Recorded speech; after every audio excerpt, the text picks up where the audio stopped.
to enhance or perhaps reset our metabolism. It's wonderful to have Kate Say from BeFit Food joining me, as always, to help us understand what's going on, because there's a lot to this. What is metabolism to start?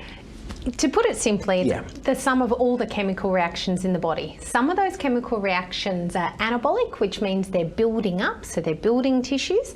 Some are catabolic, which is burning off. So when people think of burning off, they often think of calories and they think of food digestion. Working out, pumping iron, etc. But metabolism is so much more than that. So if we think of actually digesting a hamburger, for example, we've got the carbohydrates in the bun, we break the carbohydrates down to glucose, and then we can either store them in the muscles or the liver as glycogen, or they get converted to fat. Then we've got protein and fat from the hamburger itself.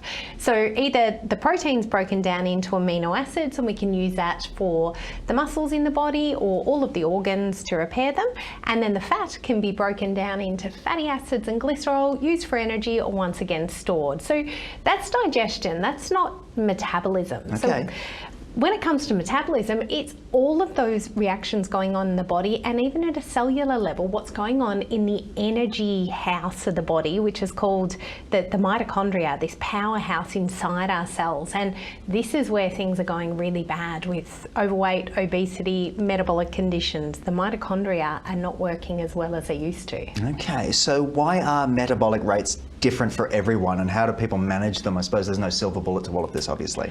We've learned over decades, and particularly as dietitians too, that all of these things change our metabolism, our gender, our age, our physical activity levels, our genetics. However, studies are actually coming out now that are saying, well, maybe that's not quite right. Maybe our metabolism is actually quite stable between the ages of 20 and 60. And we thought it was declining. However, that's environmental. That is because of us having more life stresses, doing less exercise, thinking we're more hungry, eating more processed food. And most of the food that we eat, unfortunately, is processed carbohydrate, which is predominantly stored as body fat, and that is impacting our metabolism. So it may not be that all these other factors are so critical in metabolism. It's actually our environment that's causing these metabolic disorders. Interesting. I'm starting to reflect on my environment and, of course, my recent activity, trying to ride my bike into work, etc. So how can we boost our metabolism? I suppose that's what the outcome that we're looking for is, right? Absolutely. So to boost metabolism, the number one thing is really diet. Okay. The reason for this is if we can actually get our body to start breaking down or being catabolic, so burning the energy that's in there, then we can actually start to clear out some of the toxins and some of the things that are perhaps slowing it down. Whereas on the other hand of that, we can actually use exercise in that process to help burn things off. So between reducing a total calorie intake, reducing our carbohydrates, particularly the processed foods, increasing physical activity, and it's actually a combination. So the endurance type exercise or the walking every day, that 150 minutes a week that the government recommends is really good.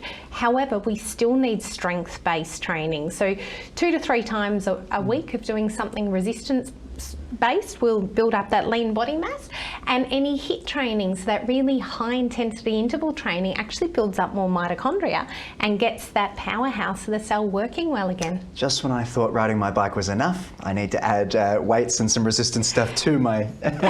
Well, time yourself between power poles. So go flat out between a power pole, give yourself 2 power poles that you go slow between, then go flat out, and that's your HIIT workout for the day, 10 minutes. See, I always eat healthier and stuff when you come in and join me on Ticker. It's great. So can we break our metabolism? And if so, how do we then reset it? This is something I've seen referred to as sort of a restart that you can do. Take us through. So what we're seeing now is, so around 30% of adults are obese, right? Of that 30%, around 80% of obese people actually have metabolic dysfunction, where the metabolism doesn't work properly because of insulin resistance. So fat building up in the body, too much energy in the body, inflammation.